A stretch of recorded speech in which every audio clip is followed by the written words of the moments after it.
The idea that I should instruct others on how to be a real man is it's a it's questionable. I mean, you have to ask, well, who is this person, and is he worth 2 to 3 minutes out of my life on how to be a real man? I don't even know who he is, uh, or whether he knows anything about being a real man. And so I'm just going to tell you, it's a good question. There's probably many men out there who are better men than me. But what the sad part is most everything I've learned about being a real man, I've learned from failure after failure, not so much from success.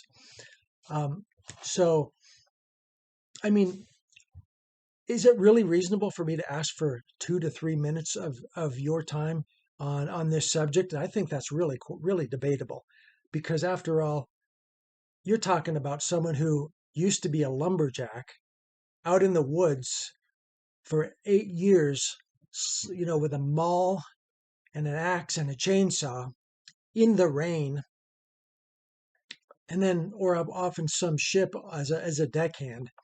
So you're not. I don't have advice on how to live a glorious life and how to. Well, sometimes I do, but that's questionable too. Um, but so there you go. I mean, I'm a former lumberjack who went on to make uh, so many bad decisions. I lost track of them. Made so many mistakes. Now it is true that it's said that we learn our best lessons from our failures. So in that sense, I may be an excellent source because I have an extraordinary backlog of failures throughout over 40 different jobs in different fields, eventually becoming a writing professor and a thriller writer, which I've been doing for the last 15 or 20 years, um, working multiple jobs as a professor. So take it for what it's worth. The topic today is how to be a real man. And so, have I lived up to this standard I'm about to lay down? No, not really. For the most part, as I said, I learned all my lessons from failure.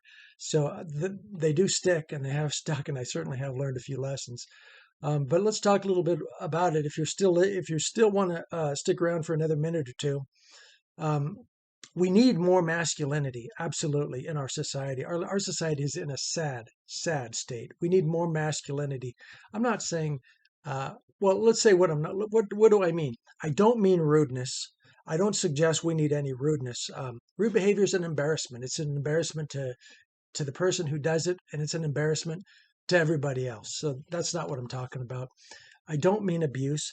Abuse is disgraceful and wrong, and it absolutely requires repentance and a new course, because that's definitely what I'm not talking about when I say masculinity.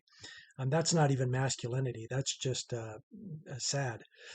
Uh, I don't mean sexism. Women, in my opinion, deserve the highest respect. They deserve absolute respect, and you know, a man who doesn't show women proper respect is that's in my experience that's sad. So what do I mean by the fact when I say we need a lot more masculinity in America? Because this, like I said, we're in a sad state. So what do I mean?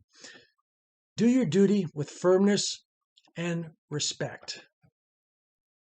Okay, as a man, be a man. Now, some people are going to be offended by that and say it's toxic. Well, they can just get on with it. Okay, just deal with it. If they don't like the fact that a man actually believes he's a man and acts like a man, then they need help. Okay, be masculine and be proud of it. Okay, why would I say that? Because I assume if you're a man, you're a man. So of course, this is kindergarten stuff. Okay, uh, men should have the guts to tell the truth, which is not always popular. In fact, telling the truth has caused many people to be martyrs and have all kinds of consequences.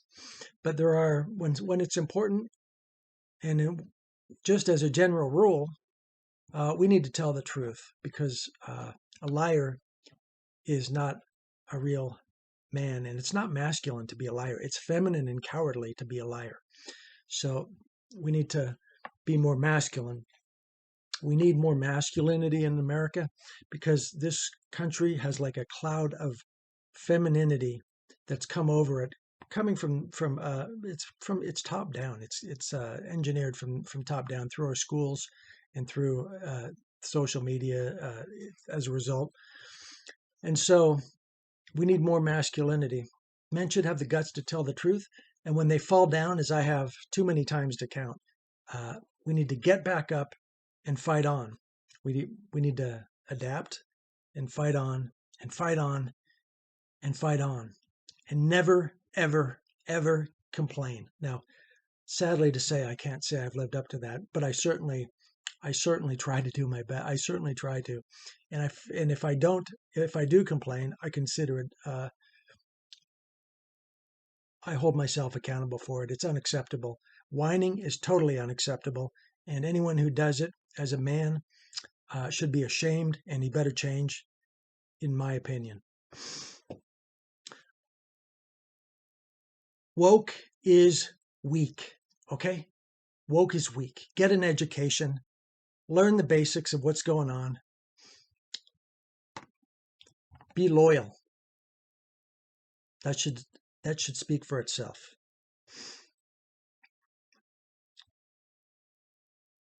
We have to take chances in life, risk rejection, do everything we can to ensure our success, but we have to risk rejection upon rejection upon rejection by the hundreds, by the thousands.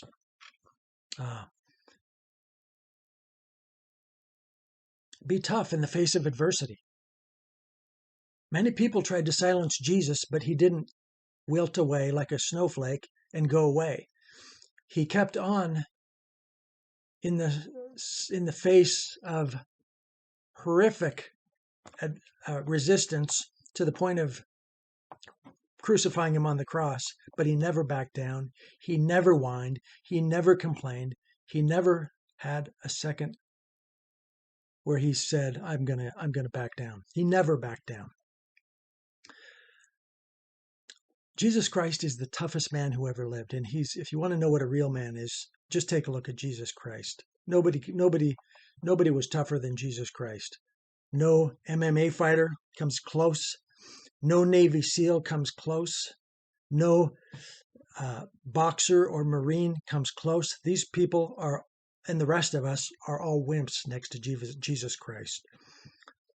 If you don't know that, look into it. Find out who he is and what he did.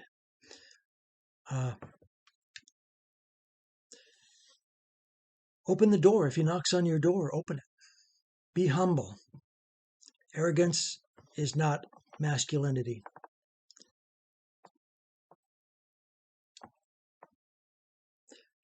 Men should lead their families with love and kindness.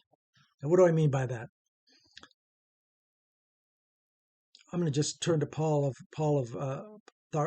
in the Bible, the Apostle Paul. Apostle Paul was extremely tough. In fact, this is a guy who was in shipwrecks. He was flogged. He was imprisoned, and he never backed down. One point, they beat him to death. They thought he was dead. They threw him outside the city. They threw his body down in the dirt to die. They thought he was dead, and they left him for dead. As soon as he came back to, he got up and he went straight back in the city and continued preaching, which is exactly why they tried to kill him. So this is a person who had no back down. He didn't back down. He talks about love and what it means. Love is patient. Love is kind. It does not envy. It does not boast. It is not proud. It is not rude. It is not self-seeking. It is not easily answered. It keeps no record of wrongs. Love does not delight in evil, but rejoices in the truth. It always protects, always trusts, always hopes, always perseveres. Love never fails. And call out the frauds. There are various forces in our society promoting effeminate behavior. Evidently, they want wimps who want who bullies who want no resistance to their bully. Don't put up with that. Don't back down to bullies. That's it. That's my thoughts on why we need more masculinity. Thanks for watching. If you and hit that like button or hit that don't like button, either one would be much appreciated. Thank you very much.